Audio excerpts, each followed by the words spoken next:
All right. All right. All right. All right. All right. All right. All right. All right. The moment you all have been waiting for. Yes. The finale of the Real Housewives of Potomac. I probably won't spend too much time talking about the finale because the finale wasn't finaleing. I this oh gosh, I really am not trying to come across like I'm like, you know what? I'm not a hater. I'm giving you guys my opinion, my expert opinion. The finale of the Real Housewives of Potomac was not great. It was probably the worst finale of the show's history. It was all over the place. It was weird. It just wasn't good. I want to hear from you all though, right?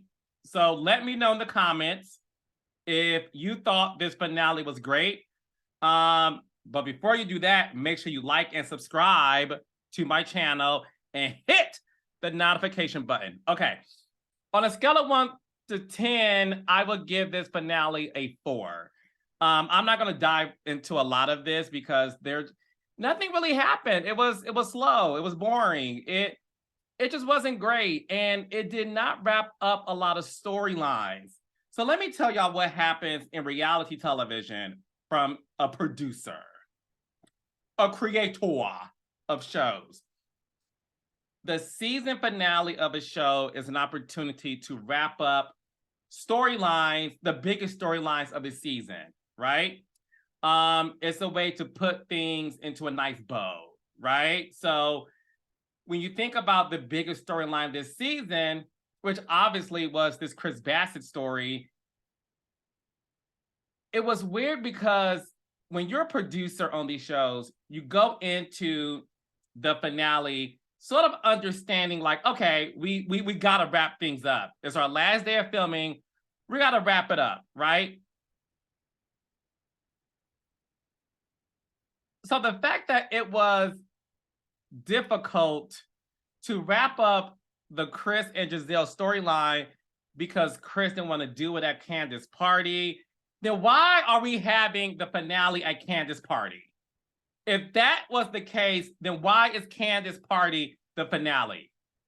We sat here for 16 damn episodes hearing about Chris Bassett and the PYT crew with Deborah and the gang, okay? By the way, what 40-year-old woman calls themselves the PYT crew? Let's get into that. Y'all 40, say y'all PYT? What in the Mean Girls high school musical is going on here? Me and my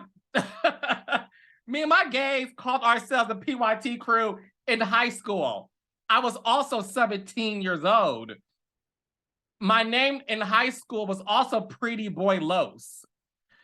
That's a whole nother story for a whole nother time, child. So at 17, when I was kinda gay, because child, I didn't come out officially till I was 25. Again, whole nother story, whole nother day. Me and my gays called ourselves the Pretty Young Things because we were 17.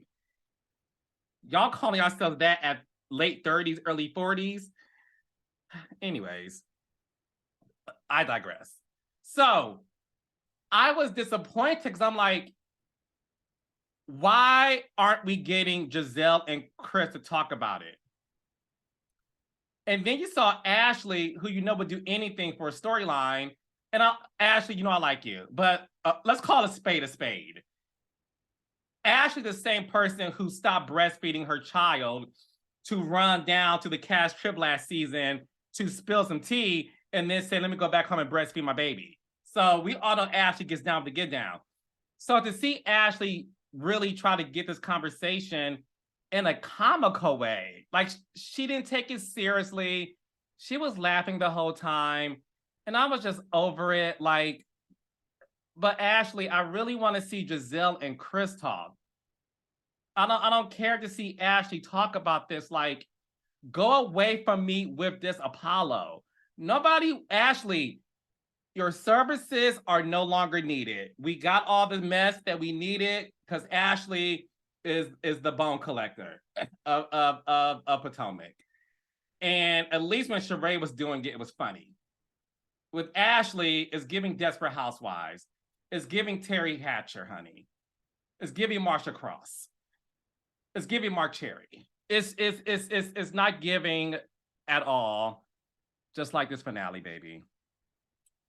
And then, okay, since that fell flat, you would think like, okay, the other storyline we're going to wrap up in this finale is going to be Charisse and Karen, right? In last week's episode, she pretty much called you everything but a true prostitute. She didn't call you Hottie Flies. She didn't, which by the way, am I old? Do y'all know who Hottie Flies is? She was a Hollywood madam. Okay, so all the things that Charisse was saying about Karen was Michael Jackson bad. So we at least thought as the audience, okay, then I guess we get to get Karen and Charisse talking about it. Karen even left the scene of the crime, which is what she always does. I'm not entertained by Karen leaving. And then Ray, who we like to call Morgan Freeman, because he's driving Miss Daisy. Miss Daisy is Karen, okay? Because what we were told in the last week's episode was that Ray drives Karen to her sneaky links, allegedly. And I know that Ray gives you Morgan Freeman tease, and that's a compliment because Morgan Freeman is very handsome. And so is the Black Bill Gates. But we're going to call him Morgan Freeman. So Morgan Freeman was at, I can't, child, I can't take a call him Ray Morgan Freeman, honey. Okay, so driving Miss LaDame. So what I caught that I am curious if you guys caught this was Karen, every time they came at Karen with what was said at that party they went to in last week's episode, Miss Thing would make sure that Ray was nowhere around. I thought that was very interesting. And I'm like, but Karen, I love you, Karen. Karen, he watches the show. Like, so he gonna find out eventually, sis. But again, the girls are saying that Ray allegedly drives Karen to her sneaky links. That's the conversation I want to see had. I want Karen to talk to Ray to say, these girls are saying these things about me. Whether or not it's true, let's talk about it. Let's talk about it, okay? Because if Ray is driving Karen to get hookups, baby, forget Sierra's prayer. I want the LaDame prayer. Find me a man that's going to drive me to get banged. Allegedly. Karen, what's up? Forget the perfume at Bloomingdale's. I need you to write a book about how you can get your dude to, to hop in his car while you're in the back seat, putting on your white diamonds. And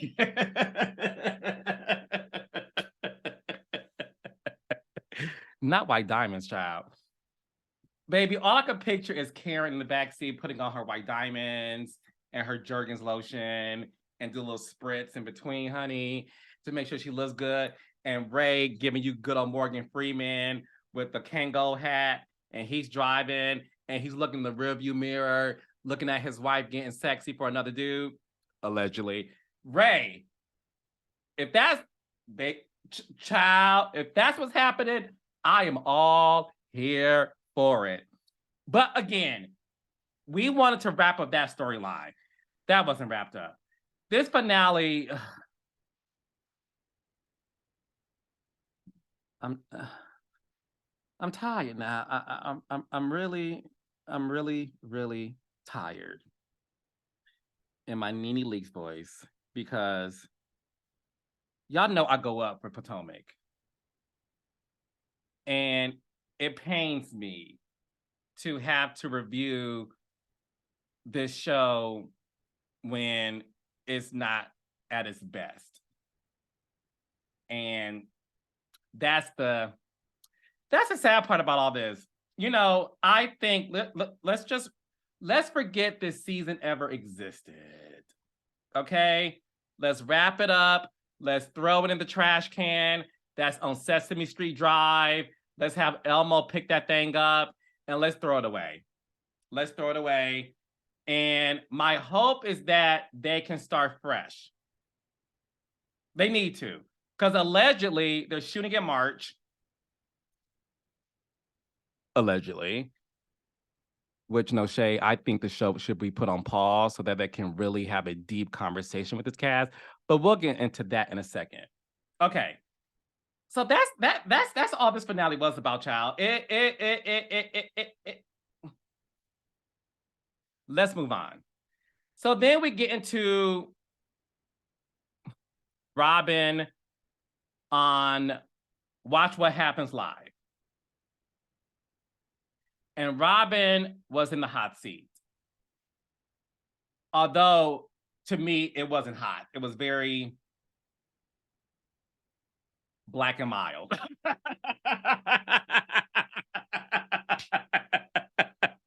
Not black and mild, baby. Child, come on. To me,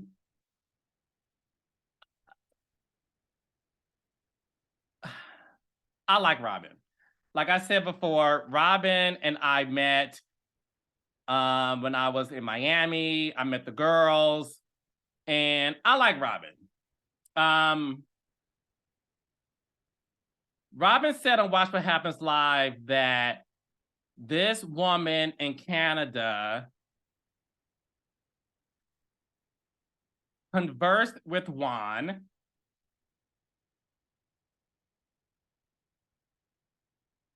and she needed someone to pay for her hotel. I'm even laughing at this bullish story because it sounds dumb. But I'll say it for you all in case y'all didn't watch it. Robyn alleged that this Canadian woman had a situation. Her car stopped. I don't know, child. She was given very much missing, like a Halle Berry movie. Because it was whatever. This lady needed some help. She needed to pay for a hotel. And that Juan being a good Samaritan, because that's what Black straight men do. They pay for chicks' hotel bills where they didn't hit that thing at the hotel. Oh my gosh, that is what happens. So Robyn's telling this story, and that's when it hit me. Robyn, it is what it is. I think it's so interesting that on my show, Love and Marriage Huntsville, y'all love to go in on Tisha Scott. Tisha's so dumb. Tisha believes everything that Marcel says. Tisha, blah, blah, blah, blah, blah. And as I was watching Robyn, my whole thing was, you ain't got a lot to kick it, Craig. If you cool with your man cheating, who are we to judge you? I said on this podcast again and again and again, 90% of housewives are in open marriages because 75% of them feel if my husband is not on this show with me, I will lose my job. And that's a fact. It's not something made up. That's an entire fact. Because these men aren't getting paid to be on the show, which is why I said to you all, 90% of those women pay their husbands, boyfriends, fiancés, or sneaky links to be on the show. They give them 10% of their check. So that's why when you see these boring scenes with the husbands at the bar, and you're like, child, I don't care to see this. Why are we watching these men having cocktails at a bar? Because we would rather see what these men really do when they're not around the cameras. Allegedly. That's because these men are like, I got paid to be here because my wife pays me. So seeing Robyn talk about it and stuttering and looking nervous. By the way, Rob, you look gorgeous tonight. Gorgeous, darling. Listen, y'all may disagree with me, and that's fine. I was just like, I would respect a woman who would say, that's my husband now. And I'm gonna stick beside him. What y'all gonna do?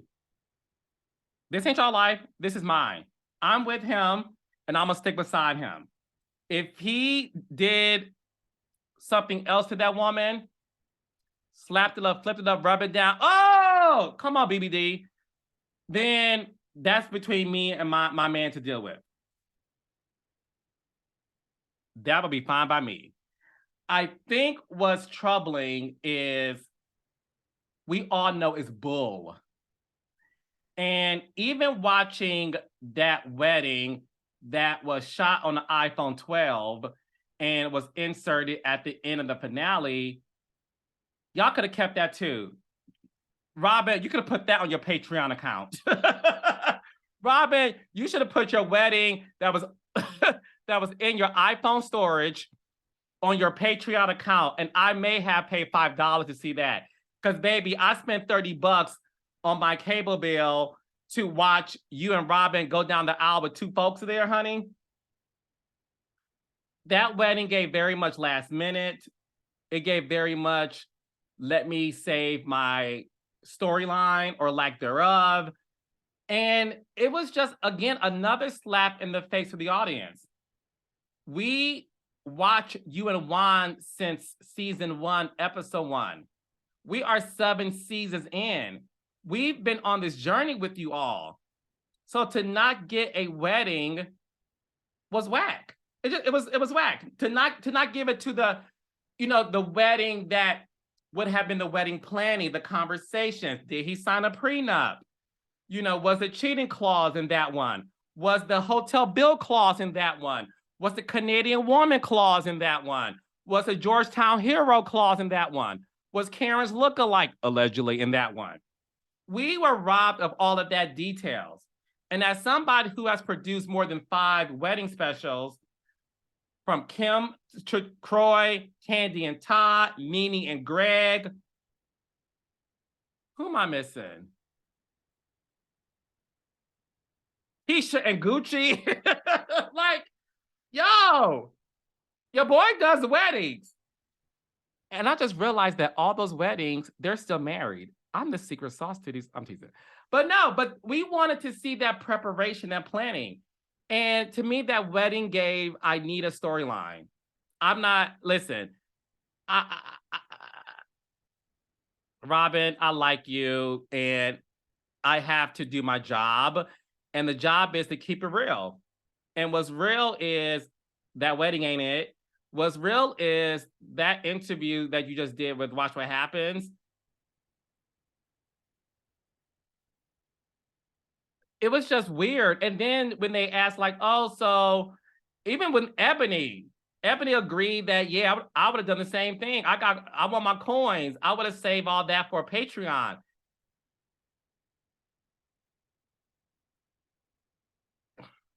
Gone are the days of reality stars getting on reality TV to, yes, make money. It's a job. I get paid to talk to y'all. It's a job, but I take it seriously. I'm actually cool with Giselle, Robyn, Charisse, and the cast of Potomac. But because I have a job to do, I'm doing it. Do you think I want to talk about, people I like? No, but it's my job. And I made a commitment to do my job. So to hear Robyn and Eboni get by tonight with, well, some people don't always live their reality, and that's your choice. Gone are the days of Nene Leakes, Sheree Whitfield, Kim Zolciak, Teresa Giudice, the cast of the Love and Marriage franchise and Bell Collective as well. Gone are the days of people saying, yes, I'm going to sign on to the reality show to give my real life, to get paid, and to, in the process, hopefully make fans so that if I choose to start a business, they can support my business. Robyn, we bought those hats with the silk inside because we liked you and we saw how much you were struggling and we felt bad for you and we wanted to support you. That's because you gave us an inside track into your life. That's why we bought the hat. If you are going to be on a reality show and you pick and choose what you want to talk about in your life, you don't need to be here. And I do mean that. So the question I've been getting all the time is, should Robyn be fired? And I'm going to be honest with you guys.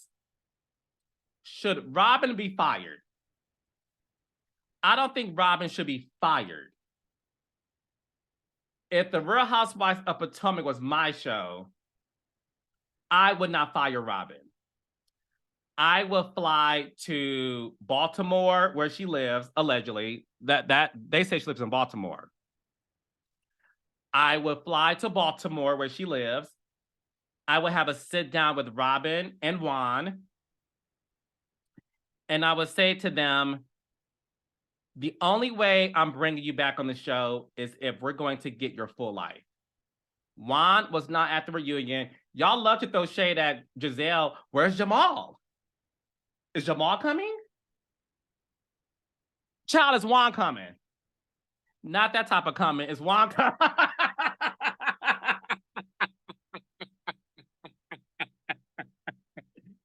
Because, child, let me stop.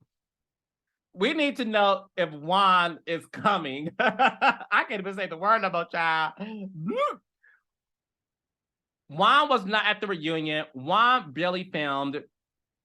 I would say if you two aren't going to give us that part of your life or the other stuff that we're reading about in the press, I'm not going to go there with Juan's situation in the press. Again, this podcast isn't to go below the belt and be messy like that. That's not what we're here for. However, it is in the press. And I do think we as the audience at least needs it to be addressed in terms of like, I can't say nothing. I mean, we saw Dorit and PK deal with allegations and they talked about it. You know, like we got to get back to that. So I would meet with them and leave it in their hands. Are you going to give us that? If the answer is yes, then let's go. Because at this point, Robyn is the most talked about housewife right now. Child, Fire Robyn was trending on the Twitter for the whole weekend. Robyn has a very great setup to really be one of the main storylines next season if she chooses to give that. But the problem is, I don't want that if Juan is going to be silent. You're married. I want to see the full life in the relationship.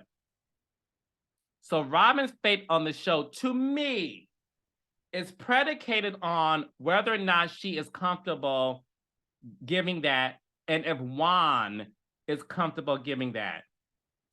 What's been happening on the Real Housewives of Potomac, all of y'all are officially on notice with the audience. The jig is up. The jig is up. You all are on notice to give us something real. And if we're not going to get that, you guys are going to suffer. I promise you that. And I'm not saying that to wish bad upon the show. Like I said, I love the show. I know too many people involved in the show. But again, I'm being honest. The show is in very, very, very big trouble. It really is. And that's just the fact. So I would love for Robyn to come back next season if I'm going to receive that. And if I'm not, then Robyn and Juan, enjoy your fruitful marriage with those beautiful boys you have. And just ride off to the sunset. Because again, not everybody is meant to be on reality TV. Y'all were mad at me when I said Askale wasn't a great reality star. Oh my God, you're such a hater. Worry about your own shows. I have, honey. That's why people are watching it and it's working.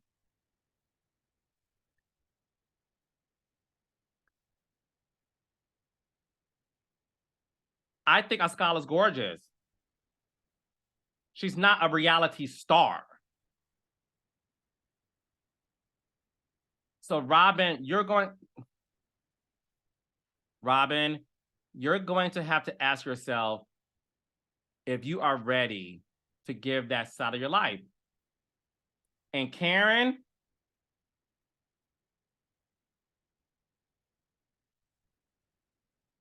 we got to see more than Ray dropping you off. And we got to see more than you leaving a scene. Like you're an OG. Why are you leaving a scene with a friend of coming at you? Because Moneybag Cherise came at you. Yes, her name is Moneybag Cherise because Cherise money is long.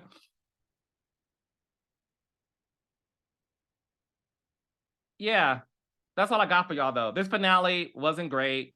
The wedding footage on the iPhone storage was fine. It was weird. Like, if Giselle's your best friend, why isn't Giselle there? To me, it was just thrown together to have a storyline. I got to be honest, Robyn. That's what it gave. And seeing you on Watch What Happens Live with Eboni and y'all two say, yeah, we both agree that, just because other people are giving stuff, who says we should? And yeah, there's other people on the show who don't give much. You know what? Then just throw the whole show away. We don't want it. We're literally spending our money getting a cable package. We're in a recession. Give your audience what the F they signed up for. They didn't sign up for your Patreon or your paywall. They signed up to watch the show that you on cable. Give them their money's worth. And if not, then leave us alone. And that's all I got for you.